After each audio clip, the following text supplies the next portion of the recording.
Ken Goldie here.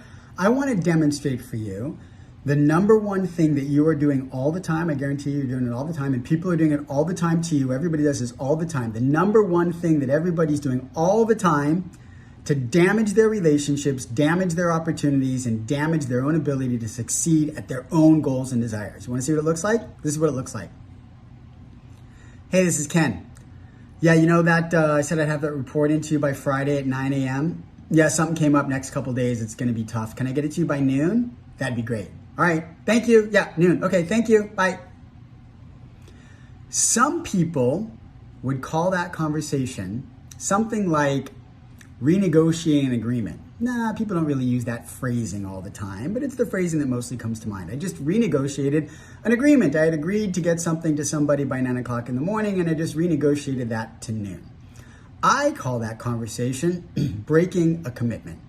Now, it's funny, the word commitment, because most people don't use it in colloquial language in their lives. You don't go through life saying, I commit to getting that in at 9 o'clock, or honey, I commit to being home at 6 o'clock by dinner. We don't even use the word I promise anymore. That's a good word in the English language. People don't use it. They don't say, I promise to get it to you at 9. Why? Because we don't want to be held accountable to that kind of exactitude. We use things like, sure, 9 o'clock on Friday.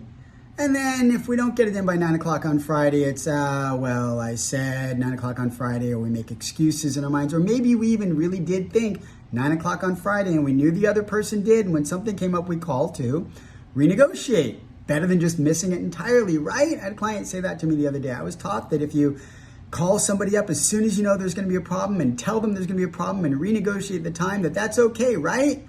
Yes, better than missing it entirely. No, because there's always a consequence. And here's the trick. Even when the other party doesn't tell you, there's a consequence. People aren't that great at holding each other accountable. Friends don't do it. Hey, lunch at 1. Okay, sounds great. 5 to 1, you're running behind. You call them, hey, I'm going to be 10 minutes late. Okay, you don't get there at 10 past 1 and have them look at you and say, you said 1 o'clock. It's 10 past. People don't do that. They're uncomfortable doing that with each other, and they don't want it done to themselves. But there's always a consequence. That friend knows you were 10 minutes late, even if he or she doesn't say anything and just smiles it off.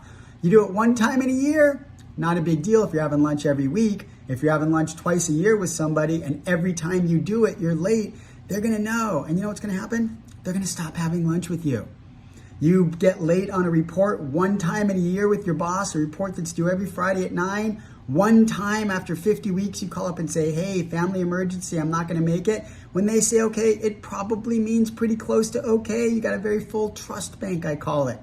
But if you're missing that 9 o'clock once a month, even once every 2 months, even once a quarter, they're getting to the point where they're expecting you to call and renegotiate. And even when they say okay, they don't really mean it. That's where people finally get one more report in late, and the next Monday they get fired. And they go home. Why'd you get fired? I don't know. I got one report in late. My boss fired me. No, you got 8 reports in late. You just thought renegotiating was okay when they said okay, without realizing they were holding you accountable anyway. So here's the secret to today's video. Treat everything you say not as an agreement, but as a commitment. Even if you don't say that word, even if you don't say I commit or I promise, whether it's an email, a text, a phone conversation, in person, when you say I'm gonna do something by a certain as a commitment. And the other day I did a video on the difference between making commitments and being committed. I'm gonna encourage this. Once you make a commitment, be committed. Make the transition from the choice of making a commitment to the absence of choice when it comes to fulfilling it. Make your commitments as inviolable. Make commitments just because you said you would, and see how your relationships and your ability to succeed in your life transform exponentially right away. When you make a commitment, treat it as inviolable. All right, go use that in your life and see where it goes.